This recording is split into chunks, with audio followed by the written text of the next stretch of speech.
John was a normal guy, or at least that's what he said. Looks good, a decent job, friends he could trust. He was relaxed, calm, and never lost his temper. Until that day. "Die, you bastard son of a bitch!" John snarled, tearing the head of a Xantrax pirate with a lion-killing grip. His companions were petrified. The Xantrax had been about to shoot them with a laser pistol, but the kindest guy in the office had sneaked up behind it and ripped its head off. Then they saw something else. Rage. A deep, colossal, brutal rage. A fury that burned in John's eyes like a storm held back for years.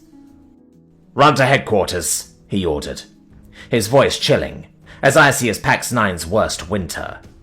"The Xantrax are psychically linked. They already know this one died. They're coming." No one moved. No one said anything. "Faster!" he roared. The fire already coursed through his veins. The past hit him hard. The pain, the cold, the hunger. The slave brand seared into his back began to throb. He remembered his parents' faces as the Xantrax killed them. He remembered the executioner's cackles. He remembered the chains, the sale, and the slave market. He remembered the Colosseum. He remembered the struggle when he didn't know if he would live or die. He remembered the day he escaped, when he killed his master, when he slit the throats of 10 Xantrax in a night of fury. He remembered stealing the ship. He remembered his friends who helped him escape. He remembered he was the only one who survived. His arrival in human space, the new identity, the disguise of normalcy. And now they were back. Maybe they weren't coming for him, but he could kill more Xantrax. He wasn't about to miss the chance. John took a deep breath. He picked up the laser pistol and the hunting knife from the dead Xantrax. His senses were still as sharp as the day he stopped being a slave.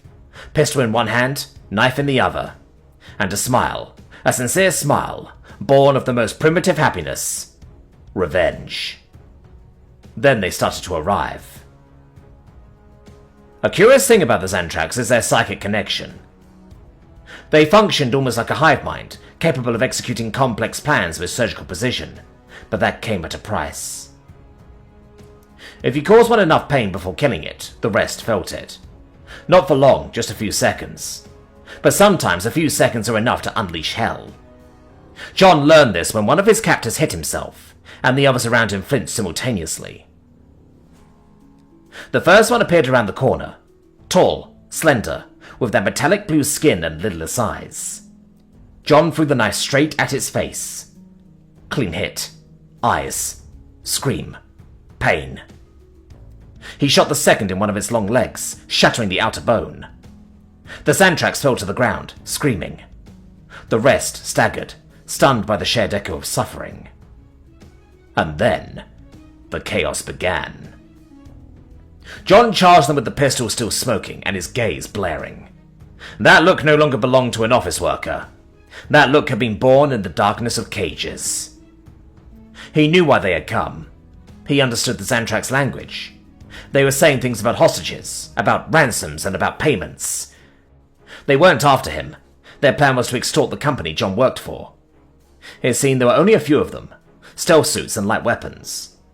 But that meant nothing now. Those who came for John would die. The first Xantrax fell with the blade embedded in his face, but John was no longer there.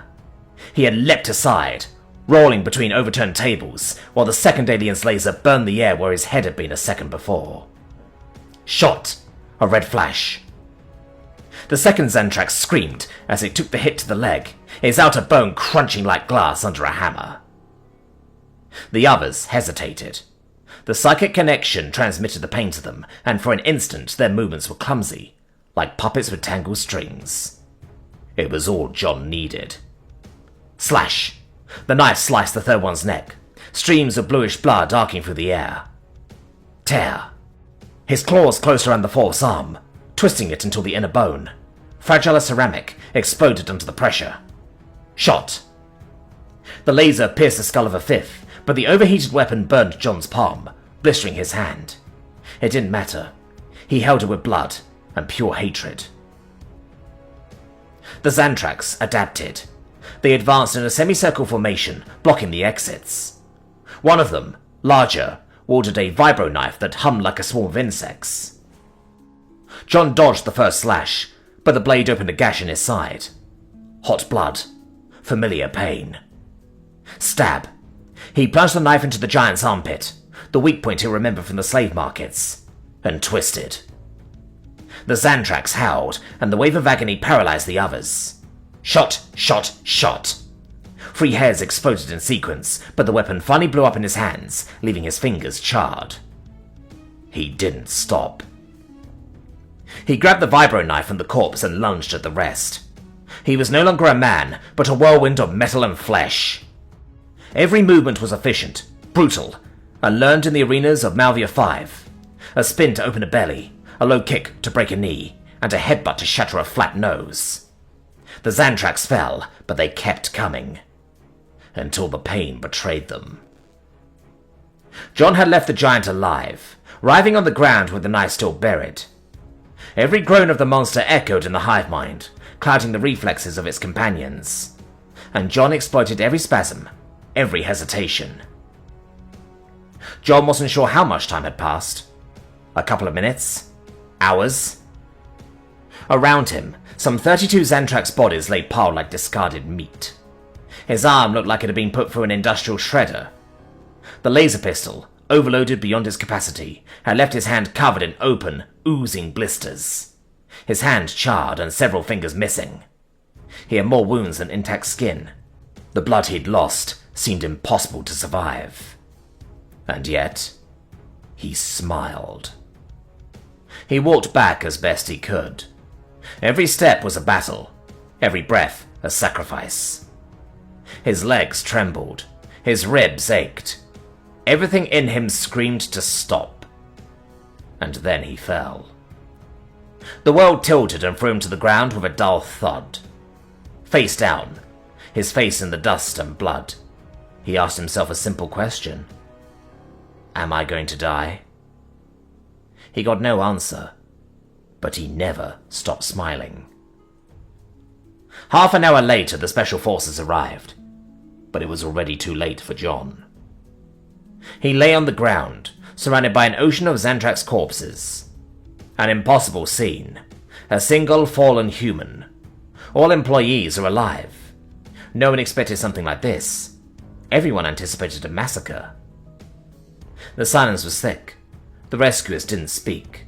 They only watched, with respect, with awe. "He was always a good man," said Martin, one of his colleagues. His voice choked. "I don't know why, or how he sacrificed himself for us." Tears rolled shamelessly down his cheeks. "I'll always remember his will." "He was particularly quiet," added Carolina. His boss, arms crossed, unable to hold her gaze on the body. "I never thought him capable of this. He saved us at the cost of his life. I saw him tremble just like us. But when he strangled that first Xantrax, when he saw he could break it, he knew he could do more. And he did." "He was my best friend," whispered Maribel, an unopened beer still in her hand, as if she'd forgotten to put it down. "Sometimes we go for a drink after work. I think he saved us because he knew he had nothing to lose. He had no family, no wife, no children. So he decided to be our shield." No one knew. They only saw his smile, intact amidst the blood, as if he had finally found peace.